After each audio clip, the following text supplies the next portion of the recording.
Together we achieve victory over heart failure. Hello everyone, this is Dr. Mahesh Jain. I am a consultant and interventional cardiologist at Pacific Institute of Medical Sciences, Omarda, Udaipur.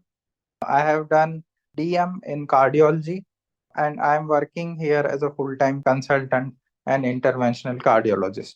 So आज अपन heart failure इस condition के बारे में जानकारी लेंगे और उससे आपको कैसे मॉनिटर करना है और उसके क्या ट्रीटमेंट्स अवेलेबल है उसके बारे में अपन जानकारी लेंगे।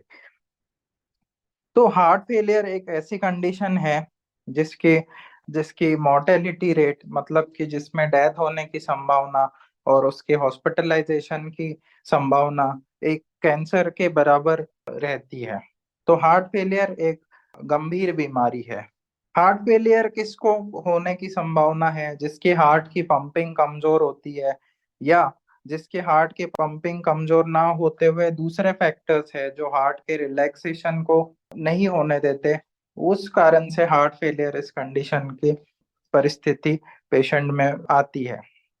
इसके रिस्क फैक्टर क्या है? जैसे कि आपके हाइपरटेंशन या high blood pressure, diabetes, cholesterol, अनियंत्रित blood pressure, high blood pressure, genetic कारण कुछ होते हैं, उस कारण से आपको हार्ट फेलियर हो सकता है। आपको हार्ट अटैक के बाद में हार्ट फेलियर हो सकता है या इस तरह की कोई कंजेनाइटल या जो बोलते हैं जन्मजात बीमारियों में भी हार्ट फेलियर का अगर आपके दिल में छेद है तो उससे हार्ट फेलियर की संभावना हो सकती है। तो अब आपको हार्ट फेलियर के रिस्क फैक्टर के बारे में जैसे मैंने बताया, उसके बाद अब आप कैसे जांचें कराएंगे?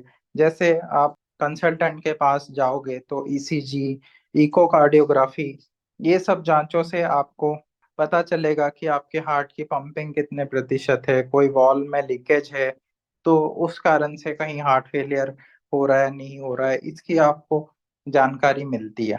सो ये होता है मॉनिटरिंग या फिर उसके लिए इन्वेस्टिगेशन करने के बाद में आपका डायग्नोसिस होता है कि आपको हार्ट फेलियर है या नहीं है। जैसे कि एनटी प्रोबीएनपी लेवल्स और बाकी और भी पैरामीटर्स होते हैं, रूटीन इन्वेस्टिगेशंस होते हैं सारे। उसके बाद में आपके हार्ट फेलियर का कारण पता किया जा सकता है कि आपको हार्ट फेलियर किस वजह से है। जैसे कि आपको पहले हार्ट अटैक हुआ है या फिर आपको कोई वॉल्व की बीमारी है या कोई जन्मजात कारणों से आपको हार्ट फेलियर हो रहा है या फिर डीसीएमपी नामक बीमारी जिसमें हार्ट डायलेट हो जाता है जेनेटिक कारणों से, वो एक बड़ा कारण हो सकता है। जब आपको कोई हार्ट अटैक नहीं हुआ है उसके बावजूद आपको हार्ट फेलियर हो रहा है, हार्ट की पंपिंग कम हो रही है, तो इस कारणों से आपको हार्ट फेलियर की समस्या आ सकती है।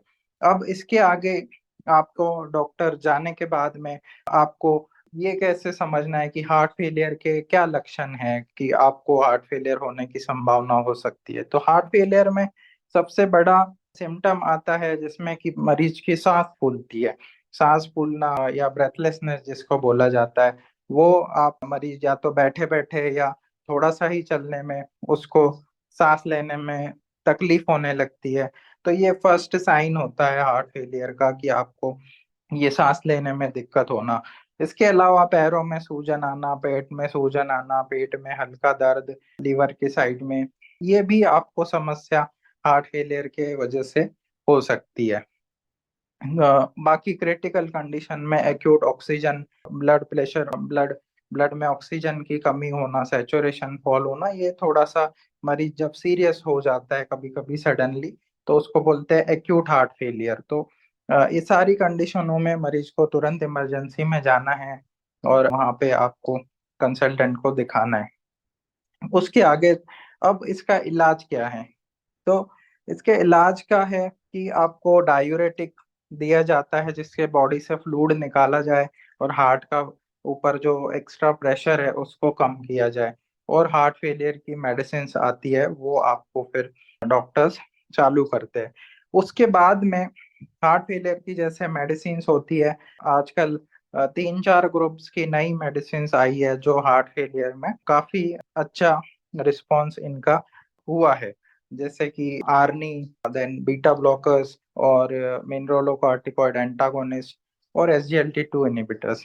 तो ये चार ग्रुप की दवाइयों में ये देखा गया है कि मरीज को काफी फायदा पहुंचता है हार्ट फेलियर में। दूसरी ये बात है कि मरीज को जब हार्ट फेलियर होता है और वो डायग्नोस हो जाता है, उसके बाद वो जब डिस्चार्ज हो जाता है, तो फॉलोअप में फिर इन मरीजों का कैसे ध्यान रखे, कैसे इनको अपना खुद का ध्यान रखना है। कि इसमें आपको ये देखना है कि आपको आपका डेली वेट आपको देखना है। जैसे सडन राइज इन, अगर वेट गेन होता है आपका, तो इसका मतलब बॉडी में फ्लूइड आपका इकट्ठा हो रहा है, तो इसीलिए आपको तुरंत डॉक्टर के पास जाना है अगर आपको वेट आपका बढ़ रहा है तो। उसके अलावा आपके अदर साइंस जैसे कि पल्स हो गया, ब्लड प्रेशर, ये सब चीजें मॉनिटरिंग होती है। कोलेस्ट्रॉल अगर आपका अनियंत्रित है तो उसको आपको सही करना है। अगर आपको कोलेस्ट्रॉल के शुगर आपका अनकंट्रोल्ड है, उसको कंट्रोल करना है, ब्लड प्रेशर को कंट्रोल करना है, ये सब चीजें आपको साथ में करनी है।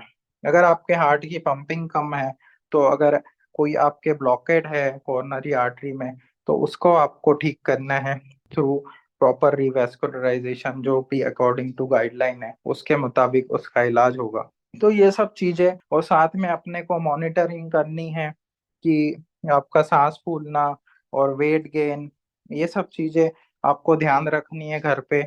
और प्रॉपर डोसेज में जो डॉक्टर ने मेडिसिन दी है, प्रिस्क्राइब की है कार्डियोलॉजिस्ट ने, वो आपको लेनी है। और आपको डाइट भी आपको ध्यान रखना है, वाटर इनटेक और आपका सोडियम इनटेक, जैसे कि नमक का प्रमाण कम होना चाहिए आपके डाइट में। और फ्रेश फ्रूट्स वेजिटेबल्स आपको खानी है। और आपको फैटी फूड उसको अवॉइड करना है, और रिफाइंड कार्बोहाइड्रेट्स फैटी फूड्स को आपको अवॉइड करना है। और आपको आपको ये सब चीजें आपको रेगुलरली करनी है। और उसके बाद में आपको रेगुलर फॉलोअप करना है डॉक्टर्स को, मंथली या बाई मंथली या इन 2 मंथ्स, आपको जैसे बोला जाएगा बाय अ कंसल्टेंट कार्डियोलॉजिस्ट, उसके मुताबिक आपको फॉलोअप करना है। एंड देन आप आप उसको एक तरह से कंट्रोल कर पाएंगे हार्ट फेलियर की कंडीशन को, और स्वस्थ रह पाएंगे। Thank you so much.